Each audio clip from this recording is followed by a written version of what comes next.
पेरियार रामास्वामी एक ऐसा नाम जो ब्राह्मणवादियों की पैंट गीली कर देता है। आप इनके व्यक्तित्व को ऐसे ही समझ सकते हैं कि उन्हें दक्षिण का सुकरात और पूरी दुनिया उन्हें दक्षिण भारत का डॉक्टर अंबेडकर के नाम से सम्मानित करती है। 17 सितंबर को उनका जन्मदिन पड़ता है और जैसा कि आप जानते हैं कि ब्राह्मणवादियों ने भारतीयों के हर त्योहारों और उत्सवों को उनके महापुरुषों के जन्मदिन को कब्जा लिया है। उदाहरण के तौर पर सम्राट अशोक के जन्मदिन पर वह पेड़ की पूजा करवाता है और कहता है कि यह पेड़ का नाम अशोक है ताकि इनके महापुरुषों का नाम ना आए और किसी और काल्पनिक देवी देवता का नाम आ जाए। इसी तरह से उन्होंने पेरियार रामास्वामी के जन्मदिन जो कि 17 सितंबर कार कब्जाने के लिए उसने फर्जी विश्वकर्मा को भी पैदा कर दिया। सभी देवी देवताओं की तिथि हिंदी माह के अनुसार होती है, लेकिन यहाँ पे विश्वकर्मा की तिथि अंग्रेजी कैलेंडर के अनुसार होती है। 1879 में इरोड में जन्मे इरोड वेंकटप्पा रामास्वामी ने जब 20वीं सदी के उत्तरार्ध से ही ब्राह्मणवाद की चुटिया पकड़कर नंगा करना शुरू किया, तब दक्षिण भारत ब्राह्मणवादियों का अड्डा बना हुआ था। यूँ तो ब्राह्मणवाद पूरे भारत में फैला हुआ था और लेकिन असली जन्मदाता तो दक्षिण भारत ही रहा है। उदाहरण के तौर पे 8वीं सदी में केरल में जन्मे शंकराचार्य को देखें। उसने अद्वैत मत के साथ शैव मत का प्रचार किया। फिर 11वीं सदी में वैष्णव मत का जन्मदाता श्री रामानुजाचार्य था, जो कि तमिलनाडु से था। फिर 13वीं से 14वीं सदी में साउथ इंडिया से ही महिधर सायण और माधवाचार्य जन्म लेते हैं, जो कि पहली बार वेद का भाष्य करके भारतीयों पर वेद को थोपने की कोशिश करते हैं। फिर इसके बाद कृष्णा माता है, फिर कृष्णा टेम्पल बनता है, कृष्ण नदी नाम आती है और कृष्ण से जुड़ी हुई बहुत सारी चीज़ें उधर बननी शुरू हो जाती हैं। तो कुल मिला के जितने भी आजकल ब्राह्मणवादी पर्व त्यौहार हैं या देवी देवता हैं, उनका जन्मदाता दक्षिण भारत के ब्राह्मणवादी ही रहे हैं।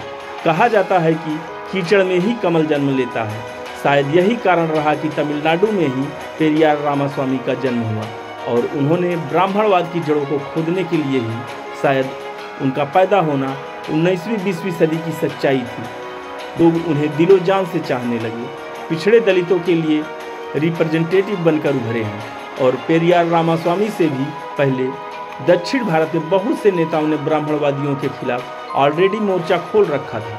इन लोगों की बातों पर जब ब्रिटिश गवर्नमेंट ने ध्यान दिया तो उन्होंने तमाम ब्राह्मण जजों पर निगरानी रखनी शुरू की और उन्होंने पाया कि जितने भी ब्राह्मणवादी जज होते हैं वे सभी दलितों और ओबीसी के केस में जानबूझकर पक्षपात करते हैं और अपनी जाति और भाई भतीजों को छूट देते हैं। यही कारण था कि विभिन्न सोर्सों ने यह बताया है कि 1919 में मद्रास प्रेसिडेंसी ने यह फैसला लिया था कि ब्राह्मणों में न्यायिक चरित्र नहीं होता, इसलिए उन्हें जज बनाने पर रोक लगा दी। इसी समय पेरियार रामास्वामी राजनीति में शामिल होकर ब्राह्मणवाद की जड़ खोदने का प्रयास कर रहे थे। पेरियार के इस बढ़ते कदम से ब्राह्मणवादियों में बौखलाहट और बढ़ रही थी। वो पेरियार रामास्वामी को खत्म करने के लिए तरह तरह के प्रपंच रचने लगे। कोई दिन रात हवन कुंड करने लगा ताकि उनकी अकाल मृत्यु हो जाए, तो वहीं कुछ श्राप पर श्राप देते रहे। दिन रात कोसते रहे कि उनकी जल्दी से जल्दी मृत्यु हो जाए, उनके साथ कुछ बुरा घटित हो जाए। लेकिन फिर भी पेरियार रामास्वामी 94 वर्षों तक जीवित रहे। जब ब्राह्मणवादी उनका बाल भी बांका नहीं कर सके तो उनको मिटाने के लिए वही अपने पुराने प्रपंच खेलने पर उतर आए हैं कि जिस दिन इनका जन्मदिन है उसी जन्मदिन को किसी काल्पनिक देवी देवता से कब्जा कर इनकी ही फोटो की तरह उस देवता को बनाकर इनका वास्तविक वजूद ही मिटा दिया जाए और इनके ही वर्ग को, इनके ही लोगों को उस काल्पनिक देवी देवता का वंशज बताकर हमेशा के लिए खत्म कर दिया जाए। और यही ब्राह्मणवादियों ने किया। उन्होंने अपनी धार्मिक किताबों में एक जो शिल्प कला का कैरेक्टर था विश्वकर्मा, उसी को उठा के इन्हीं के जन्मदिन यानी 17 सितंबर के दिन थोप दिया। और इसके पीछे कारण क्या था? पेरियार जो जाति होती है तमिलनाडु में, वह शिल्प कला में, निर्माण कला में माहिर होती थी और पिछड़ी जाति से आती थी। तो इसने भी विश्वकर्मा को, जो पिछड़ी जातियां हैं, लोहार बढ़ई कारीगर वर्ग, उन्हीं का पूर्वज बताकर प्रचारित किया। आप दोनों की फोटो देखिए, यह ब्राह्मणवादियों का विश्वकर्मा है और ये पेरियार रामास्वामी की फोटो है।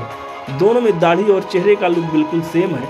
आप समझ सकते मनुवादी कितने हरामखोर और धूर्त होते हैं। दरअसल ब्राह्मणवादियों ने ऐसा क्यों किया और कब से किया, अगर वास्तव में हम देखें तो विश्वकर्मा को आज़ादी से पहले कोई नहीं जानता था। वैसे भी पिछड़े और दलितों को धर्म ग्रंथ तो पढ़ने की इजाज़त थी नहीं, और ना ही संस्कृत पढ़ने का, ना ही वेद पढ़ने का। तो 1962 में जो पेरियार रामास्वामी के द्वारा एक लिखित किताब थी अंडरस्टैंडिंग रामायण, उसी का तमिल से हिंदी में अनुवाद उत्तर प्रदेश के ललाई सिंह यादव ने किया और उसका नाम रखा सच्ची रामायण।